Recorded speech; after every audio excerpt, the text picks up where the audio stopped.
Hey friends, welcome to Fun Fan Travels. Today, we are sharing with you our quick but fun experience as a family here in Macau.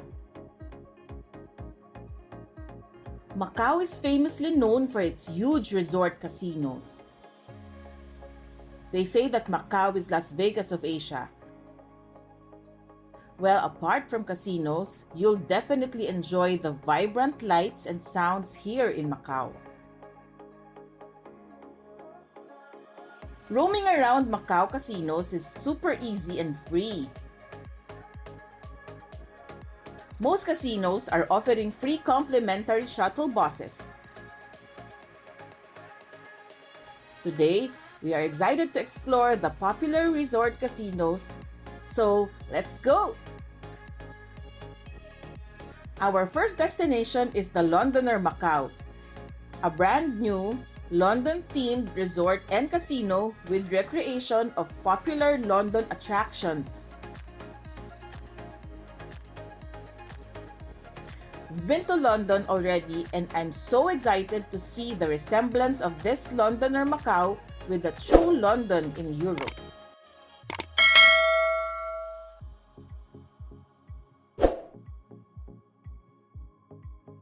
Once we arrived, we entered inside Londoner and made our way to Shakespeare Hall. This hall is a 3-story domed atrium. The Londoner carriage can also be seen in the middle of Shakespeare Hall. It was placed there to commemorate the 80th birthday of the former Queen Elizabeth. Londoner is not London without a cab, right? We tried out the Black Cab Escape, one of Macau's free attractions here in the Londoner. In this attraction, we rode a cab, going around Macau together with David Beckham. 尤为侧面的朋友也想坐顺风车。Hi mate, Ning Hao. Sorry for jumping in, but thanks for the ride. 下一个吧。谢谢. Well, it's nice to meet you and thanks for the ride. Nice! Really feels like roaming around Macau in a cab. We even have a selfie with David Beckham. After the ride, we proceeded to the second floor going to the walkway.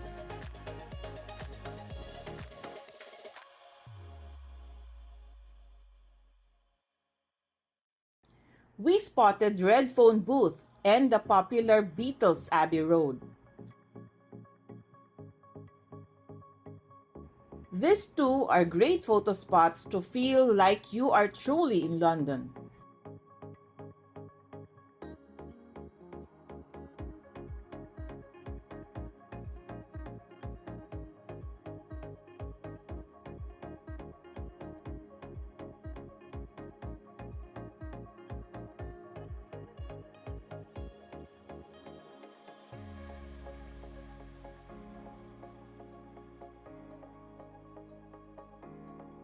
Along the walkway where we got a great view of the double-deck bus and the Parisian Eiffel Tower.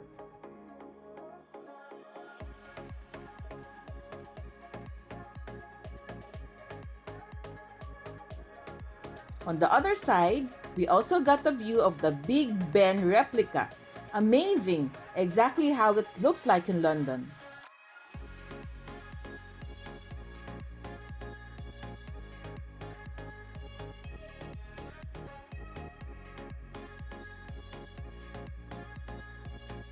While walking towards the Parisian, our second destination, we managed to catch a Harry Potter photo op.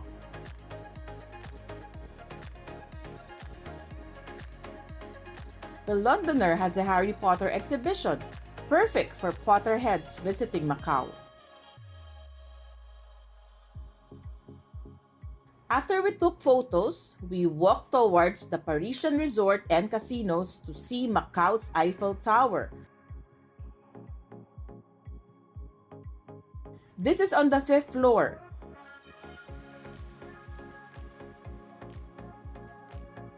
The entrance is free. However, there is a fee of 75 Macau Pataka if you want access to the 37th floor. We spent a few minutes walking around the main deck of the Eiffel Tower.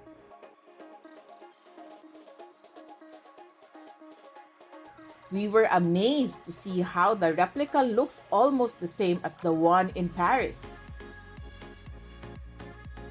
The Parisian Eiffel Tower is only half the size of the original Eiffel Tower. Despite that, it is still really big and impressive to look at. Be sure to check the Eiffel Tower souvenir shop where you can buy gifts and memorabilia items. There are lots of interesting souvenirs here to take home.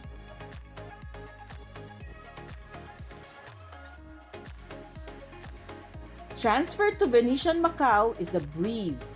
Just look for the free bus transfer going to the Venetian Resort and Casino.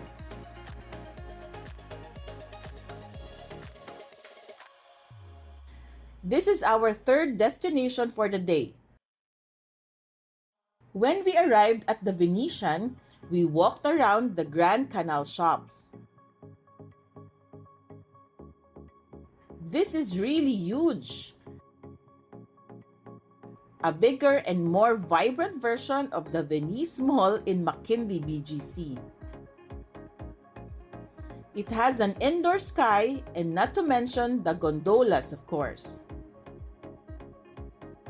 There are also lots of branded shops here that you can check out.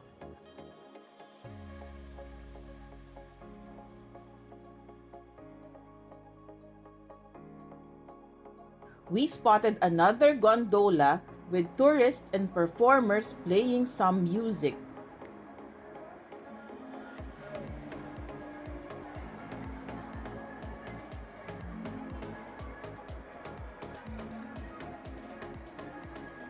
Also, the Grand Canal area hosts great performers like this awesome violin performance.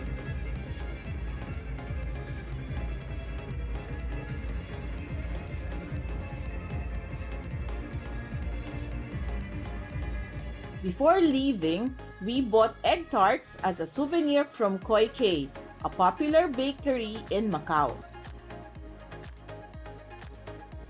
I'm sure we had more than 10,000 steps today. Exploring the casinos is a very tiring walk but a worth it experience. It is definitely a must visit on your next trip to Macau. That's all for now, friends. Like and follow Fun Fam Travels for more family-oriented travel experience.